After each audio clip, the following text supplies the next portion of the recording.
This is PIX on Politics with Dan Manarino.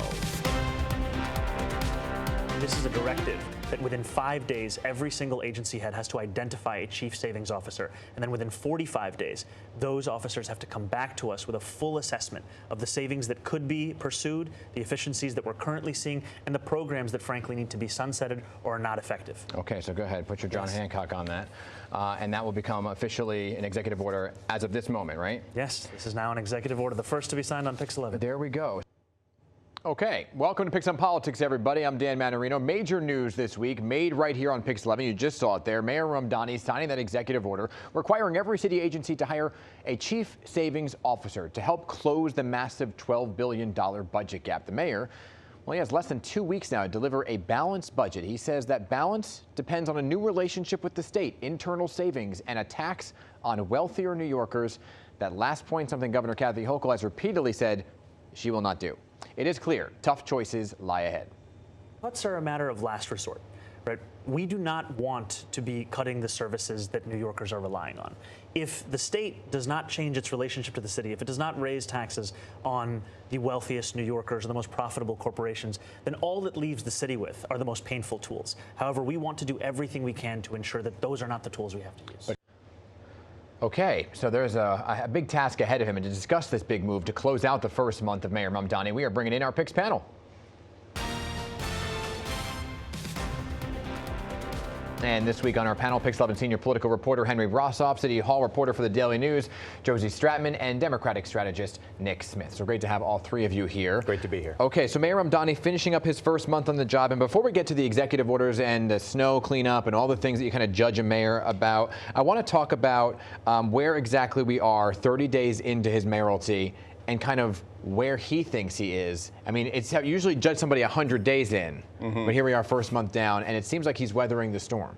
Well, when you have a literal storm, when you have a cold snap, when you have a $12 billion budget deficit, although some would dispute those numbers, I mean, we're in it. This is Mayor Mamdani's New York right now. I mean, there's been a lot for him to handle. I would say that he's doing the best that he can in his own opinion, because, and I would say it very carefully like that, because anytime we ask him about a challenge, for example, the 10 homeless deaths, or 10 cold weather deaths, I should say, it's still to be determined if all of them were homeless. He says, you know, we're doing all we can, I'm deputizing everyone, but that's a lot of people that passed away on city streets on his watch, and he's already catching scrutiny for that. Yeah, I think a big thing, Josie, is scrutiny is getting specifics when you ask questions. And I know that you're at a lot of the events, and just this week with some of the appointments, right, you want to get specific on why you're choosing certain people, and the specifics seem to lack sometimes in the answers. Right. There was a specific press conference earlier this week, which you're referencing, where he appointed new commissioners for the Department of Probation and DCAS, which handles the city's leasing processes. Both of these departments have come under intense scrutiny under former Mayor Adams. And when these new appointees came up to the podium, they were kind of at a loss in terms of specific questions like, will you be reviewing potentially corrupt leases under ex-cronies of the mayor? Yeah. The mayor jumped in, kind of saved them, said, hey, I'm going to give them a little bit more time so they can reassess. But these are people who've been in the departments they're now heading for years. Yeah, and you know, and I bring up the specifics, Nick, because I want to talk specifically about the budget now. You just saw him right here on PIX 11 sign this executive order for chief savings officers, many comparing it to the Adams administration and pegs and cuts to city agencies. He's saying cuts are a last resort, Mayor Mamdani is. But when you look at the specifics here, and I asked him, what are some things you're looking at saying this is a waste of money? He named a chatbot or $500,000 AI bot, right? Didn't have really specific things that he already knows are a problem. Could that hurt him long term with the lack of specifics? I think voters are going to give him the benefit of doubt for the next few months on this budget issue. You know, if I were him, I wouldn't actually name too many programs that he would consider cutting or finding efficiencies in right now, because he wants to get the lay of the land. It's been 30 days. He wants to get the lay of the land and figure out in the universe of all these city programs that are sometimes federally subsidized or state subsidized, most often actually, what makes sense to pull back. So I liked what he said about let's look at the things that exist, and let's see if we can pull back a little bit. So I don't criticize him right now for not being very specific. I think voters are going to give him a little time to say, all right, now that we've had about a few months to see where we are, here are a couple of programs that we can pull back. Okay. Yeah, well, because you remember Mayor Adams started getting specific when he thought the city was going underwater with the budget crisis. He very specifically laid out some school cuts that were very unpopular, even some sanitation. Libraries was the big one, even some trimming on the edges of some of the sanitation stuff for a period of time. And people got very upset very quickly. Yeah. And so in fairness to what you just said, I would say that maybe it is good politics, albeit frustrating for us because, we in the media like to ask specific questions. Well, Nick, just to come back to you for a second, he blamed Eric Adams, and Andrew Cuomo did not blame President Trump or Kathy Hochul or Brad Lander, former comptroller, who could have kind of sounded the alarm before this very moment. Or the city council, which is largely the same as it was last year. So, well, I will say this scales to this thing. So I actually did my homework and looked up Lander's stuff when they put out. He did, in fact, talk about at least a $4 billion gap. It's at 12, and in fairness, Eric Adams himself did mention $12 billion in one of his town halls, and he said it's because of the migrant surge that happened over the last, I think, 2 or 3 years. Yeah. So this is more optics and politics versus substance, and I think once we hit, I think the 6-month mark, we'll have some more specificity. Yeah, Josie, go ahead. Yeah. I mean, and so when we look at how the mayor came out, blamed Eric Adams, what we're seeing is he's kind of preempting the actual specifics. He's going to come out in a couple weeks with his preliminary budget plan. What he's doing right now is priming his base, saying, hey, this is a problem, it's not my fault, but we have solutions, and the solutions are my campaign promises of raising taxes on the rich, or the wealthiest corporations, or getting money from the state in other ways. But it's even a problem, despite the lack of specifics that we've been talking about for a while now. The problem is what he's offered as solutions so far. I'm not going to cut anything. Yeah. There's going to be millionaire's tax. The governor says no. We're going to get more money from Albany. How? Why? Why would the governor in an election year be more incentivized to defund Long Island, Westchester, all the upstate communities she needs to pick away at? From a raw politics standpoint, she's got New York City locked up. And has not really wavered at all on the no of raising taxes and the corporate tax rate as well. It has been a no from the beginning. It is still a no. She said, newsflash, I'm not doing it. Though she did pitch the city some money for universal childcare. Right, but when I asked Mayor Mamdani, if she gave you money, would that help you with this? He said, we're looking at a long-term solution, which is why I still want to tax. But let me get further on beyond that. Could this be a real strain now between him as he gears up for Tin Cup Day going up to Albany, and could this put a real strain in his relationship that he paints as a rosy one? Yes, I'm very curious to see what he puts in the budget. If he essentially puts that he expects X dollars from Albany that Albany is not prepared to give him, that sets up a rather direct conflict over billions of dollars. So short answer, yes, it could ruin the rosy relationship very quickly. Josie, let me ask you, storms are really big, and it seems like the streets got cleared, but we are dealing, like Henry alluded to at the top, with those deaths, 10 now, right? 10 weather-related deaths to hypothermia. Was it the right move? And some of the reporting that's out there is that he ordered these homeless encampments not to be cleared. Was it the right move? Yes, this was something he said on the campaign trail, was that he wasn't going to continue this pretty controversial practice from Adams and past mayors to do homeless encampment sweeps. Something I'll note is we don't know that any of these deaths were in encampments. Right. So I don't know if there was a direct correlation from this directive from Mamdani to these deaths. At the same time, this is a lot of people who died right under his watch, and he's responsible for this. I know we're still under a code blue in the city, which means that there are additional outreach workers patrolling the streets looking for people to bring in from the cold. But this is also a challenge we're going to see through the rest of the week, maybe even to next week. I wanted to do this because it was 30 days in, but I think, Nick, you bring up a really good point. It's just 30 days in, so let's give it some time before we continue this conversation. But great to have you, all three of you, here. And still to come, everybody, from mayor to CEO. Jersey City's former leader, Steven Fulop, now the new president and CEO of the Partnership for New York City, a role that now puts him potentially at direct odds with Mayor Mamdani. He will join me in studio next.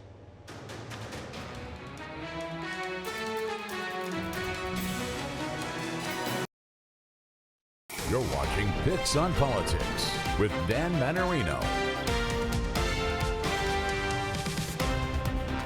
And welcome back to PIX on Politics, everybody. Another busy week. Here are the big political headlines in case you missed it, okay? Governor Hochul announcing Friday morning that Local Cops, Local Crimes Act to stop ICE from deputizing local police to do a federal agency's job, saying on X, quote, local cops should be focused on local crime, end quote. Plus, more money problems impacting both New York and New Jersey. Construction on the Gateway Tunnel project will come to a stop on February 6th unless the federal government restores the funding. The Trump administration put the project on pause last year, saying it is reviewing contracts, while Democrats call it retaliation. And Long Island Congress members Tom Suozzi and Laura Gillen making an about-face after voting with Republicans to pass a government funding bill that included $10 billion for ICE. The pivot comes after 2 ICE agents killed a second person in Minneapolis. They're now pushing for an end of ICE operations in Minnesota and impeachment of Homeland Secretary Kristi Noem. And next up, Steven Fulop, the former mayor of Jersey City. Okay, let's talk about this one. He's in a new role that could put him at odds with Mayor Mamdani. As president and CEO of Partnership for New York City, Fulop now represents many of the businesses that Mayor Mamdani wants to have pay more taxes. And Fulop doesn't think that is the answer. So Steven Fulop going on the record. And he is joining me now. So Mr. Fulop, great to have you here in your new role. Good to be here. Good to see you, Dan. So let me begin. CEO of Partnership for New York City. You're the former mayor of Jersey City, a former gubernatorial candidate for the state of New Jersey. You once said you had no interest in moving to New York City, being part of New York City. Now you're living here and you're running this Partnership for New York. What happened?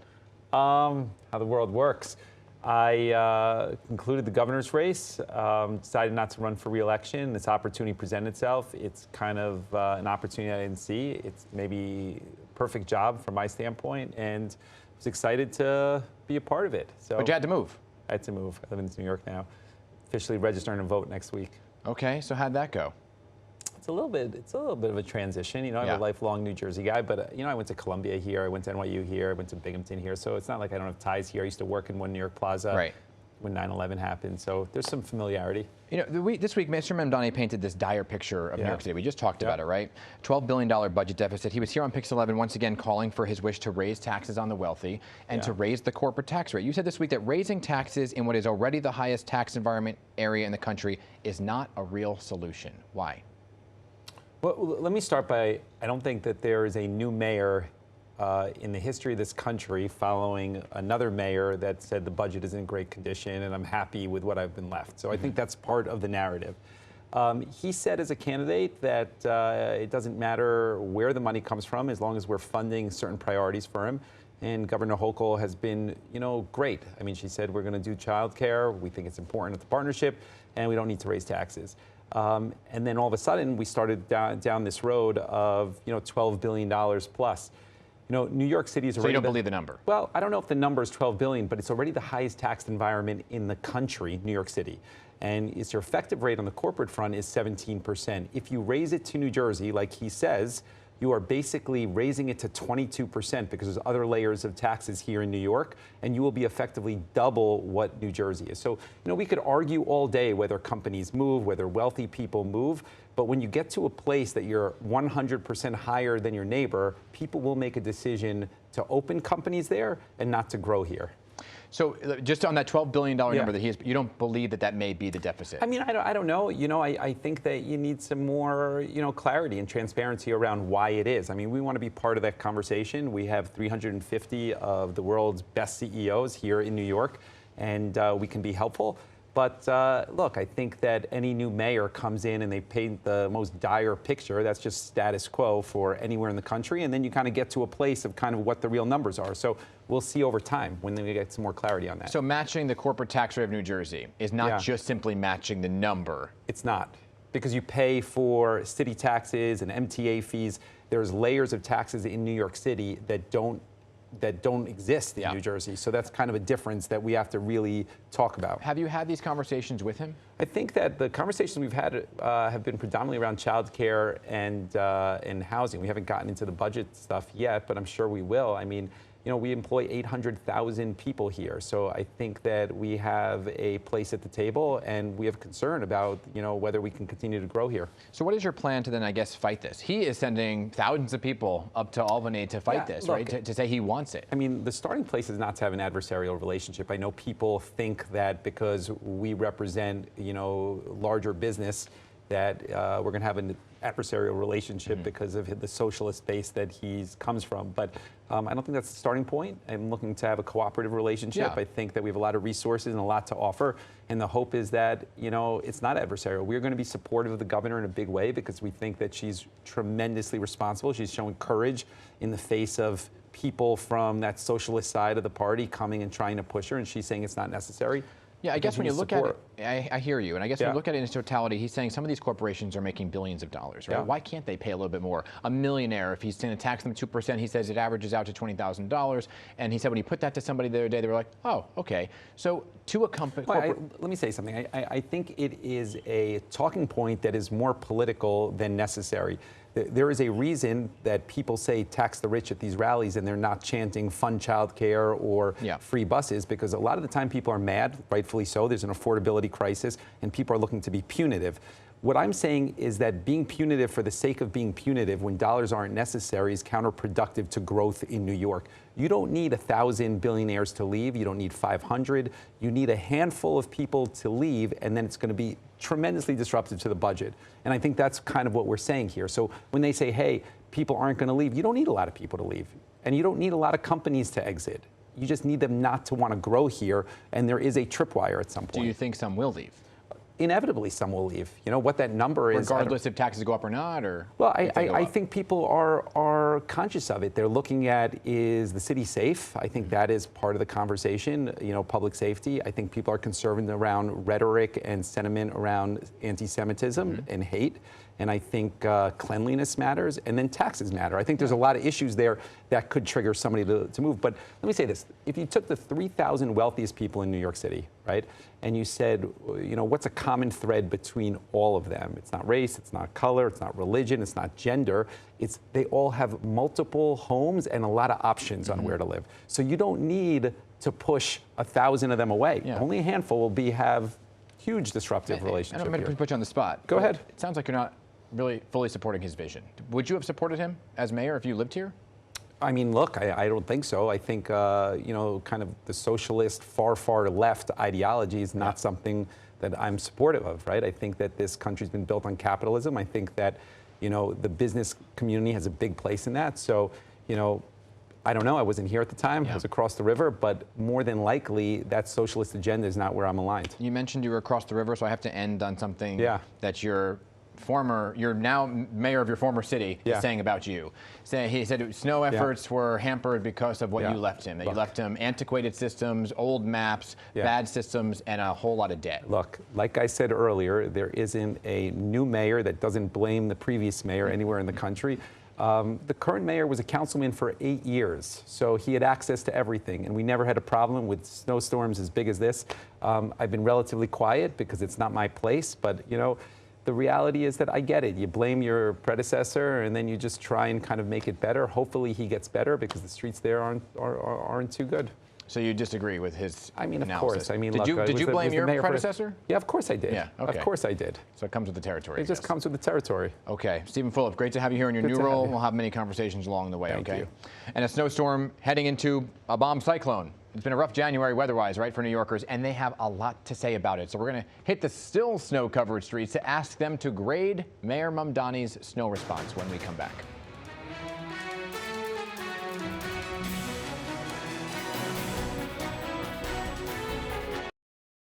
You're watching PIX on Politics with Dan Manarino.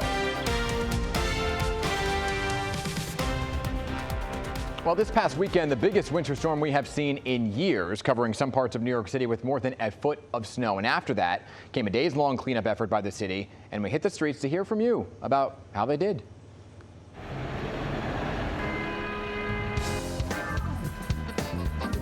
How about the city or the MTA or schools even? I mean, you want they were closed or they were remote and then came back.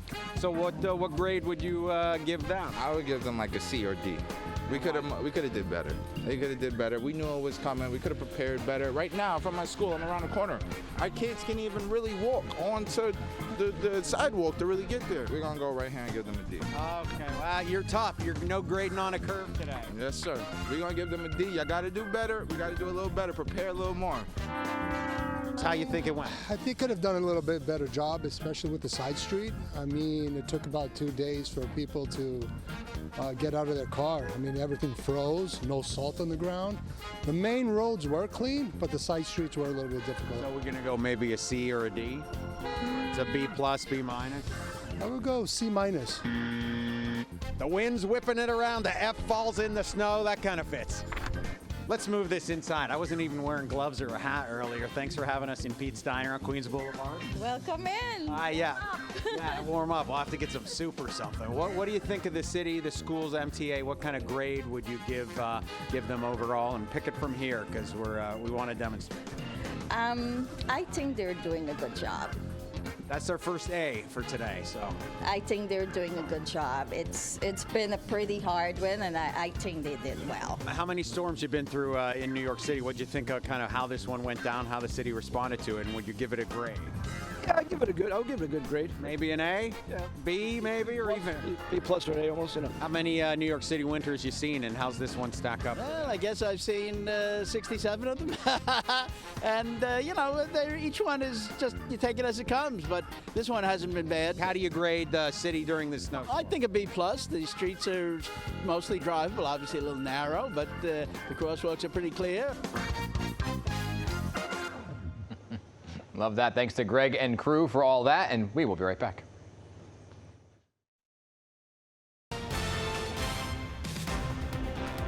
And taking a look at the week ahead, okay? Special elections are underway in both New York and New Jersey.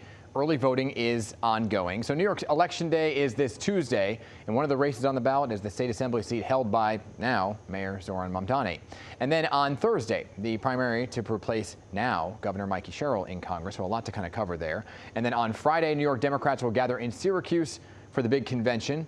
Following week, New York Republicans will gather on Long Island for their convention, and we will be there with you through it all. The big topic on both of these conventions is who will Kathy Hochul and who will Bruce Blakeman pick to be their running mates, their lieutenant governor in these races. Full coverage every day on PIX11 and PIX11.com. Well, that'll do it for us for now on this another very busy episode of PIX on Politics. I'm Dan Manarino. We'll see you next time.